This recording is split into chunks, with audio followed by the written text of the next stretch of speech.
আসসালামু আলাইকুম। আজ আপনাদের তৈরি করে দেখাবো এই গরমে প্রাণ জুড়ানো অসম্ভব মজার একটি ঠান্ডা ঠান্ডা পুডিং রেসিপি নিয়ে। তো বন্ধুরা, আশা করি রেসিপিটা আপনাদের ভালো লাগবে।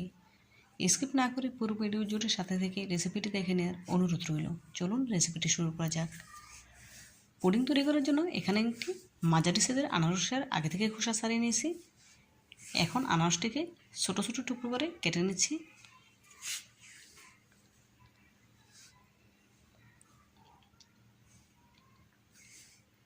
দেখুন, আনারসগুলো কেটে নিয়েছি।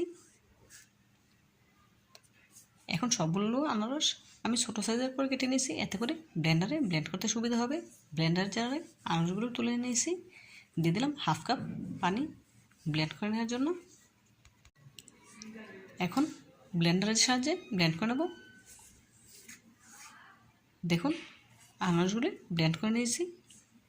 এখানে একটি বাটি নিয়েছি, তারপর একটি স্ট্রেনার দিয়ে দেব আনারসের জুসটা সেঁকে নেওয়ার জন্য। দেখুন, জুসটা সেঁকে নিচ্ছি। এখন একটি চামচের সাহায্যে নেড়ে চেড়ে জুসটাকে ভালোভাবে সেঁকে নিতে হবে। আনারসে যে আঁশগুলো থাকবে সেগুলো আমি ফেলে দেব।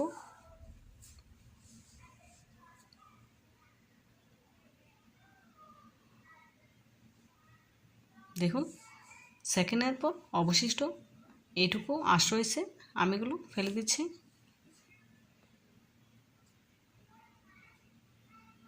দেখুন, জুসটা আমার সেঁকে নেওয়া হয়ে গেছে। দেখুন, মাশাআল্লাহ, জুসের কালারটা কতটা সুন্দর হয়েছে দেখে নিশ্চয়ই বুঝতে পারছেন। এদিকে চুলে একটি প্যান বসিয়ে নিয়েছি, তার উপরে সেঁকে রাখা আনারসের জুসটা দিয়ে দিচ্ছি। এখানে আমার 3 কাপের মতো জুস হয়েছে, তার জন্য দিয়ে দেবো হাফ কাপ চিনি।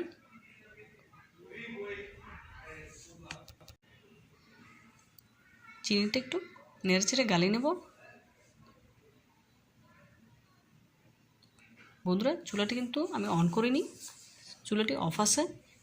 দেখুন, চিনিটা গলে গেলে এখন এর সাথে অ্যাড করে দেব 1 টেবিল চামচ agar agar powder. Agar agar পাউডারটা অবশ্যই জুসটা ঠান্ডা থাকা অবস্থায় নিতে হবে, গরম জুসে দেওয়া যাবে না। দেখুন, এখন নেড়ে চেড়ে খুব ভালোভাবে মিশিয়ে নেব। তো বন্ধুরা, আপনাদের কাছে ছোট্ট একটি রিকোয়েস্ট রইল, যারা আমার ভিডিওটিতে এখনও লাইক দিননি প্লিজ একটি লাইক দিয়ে দেবেন। আর যারা আমার চ্যানেলে নতুন ভিজিট করেছেন চাইলে চ্যানেলটি সাবস্ক্রাইব করে আমার পাশে থাকতে পারেন এরকম নিত্য নতুন রেসিপি পাওয়ার জন্য। দেখুন বন্ধুরা, এই পর্যায়ে চুলাটা আমি অন করে দিয়েছি। এখন অনবরত নেড়ে চেড়ে জুসটাতে বলক তুলে নেব। নাড়া কোনোভাবেই বন্ধ করা যাবে না, যেহেতু এতে আগার আগার পাউডার দিয়েছি, এতে করে তলায় লেগে ফুরে যেতে পারে, সেজন্য অনবরত নেড়ে চেড়ে রাখতে হবে। দেখুন বন্ধুরা, বলক চলে এসেছে। আমি অনবরত নেড়ে চেড়ে 3 থেকে 4 মিনিটের মতো জাল করে নেব।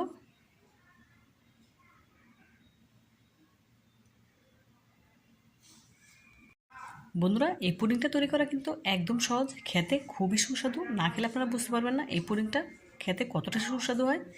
আপনারা অবশ্যই একবার হলেও আমার এই রেসিপিটি ফলো করে আনারসের পুডিং তৈরি করে খেয়ে দেখবেন, খুব ভালো লাগবে ইনশাআল্লাহ।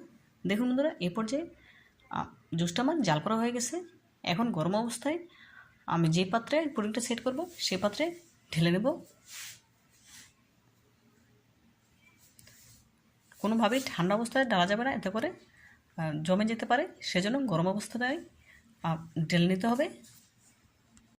পুডিংয়ের মিশ্রণটাতে যে বাবলসগুলো আছে সেগুলো আমি চামচের সাহায্যে ভেঙে দিচ্ছি, এতে করে পুডিংটা খুব মসৃণ হবে।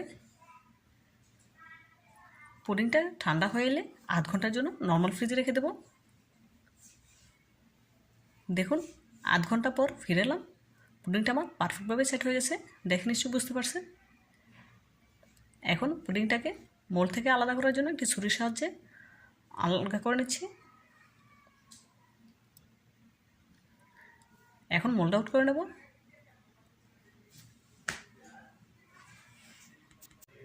হাতের সাহায্যে একটু ট্যাপ করে নিলাম।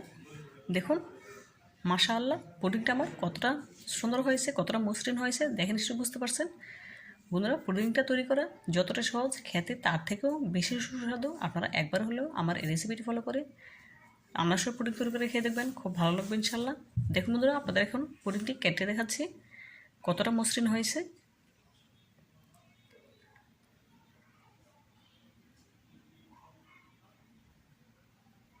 দেখুন মাশাআল্লাহ।